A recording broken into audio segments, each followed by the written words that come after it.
அன்றாட உணவுல சிவப்பெரும்புகளை சமைச்சு சாப்பிடக்கூடிய இந்தியாவில் வாழும் ஆப்பிரிக்க பழங்குடிகள் இந்த சிவப்பெரும்பு கூடுகளை வேட்டையாடுறது அவ்வளவு எளிதான ஒண்ணு இல்லைங்க. அந்த எறும்பு ஒண்ணு நம்மளை கடிச்சா கூட அவ்வளவு வலி ஏற்படுத்தும். எறும்பை பாத்தீங்கன்னா எப்படி தட்டி விட்டு எடுக்கிறாங்கன்னு பாருங்க.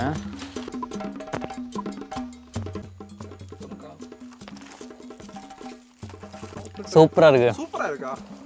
எறும்பை வந்து அந்த கூட்டுலேருந்து கொண்டு வந்ததை வந்து பார்த்தீங்கன்னா எண்ணெயில் போட்டு ஃப்ரை பண்ணிட்டாங்க. அப்புறம் இன்னும் கொஞ்சம் இன்க்ரீடியன்ஸ்லாம் போட்டு செஞ்சிட்டு இருக்காங்க. Orissa university of agriculture and technology அவங்க ஒரு ரிசர்ச் பண்ணும்போது இந்த சிவப்பெரும்பு சட்னியை சாப்பிட்றது மூலமா அதில் நிறைய புரதங்கள், கால்சியம், துத்தநாகம், வைட்டமின் B12 மற்றும் நிறைய ஊட்டச்சத்துக்கள் நிறைந்துள்ளன அப்படின்னு சொல்லியிருக்காங்க.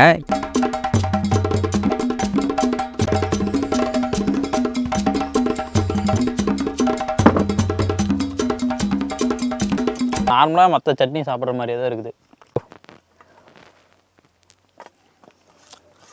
சாப்பாட்டுக்கு இன்னும் சூப்பராக இருக்குதுங்க.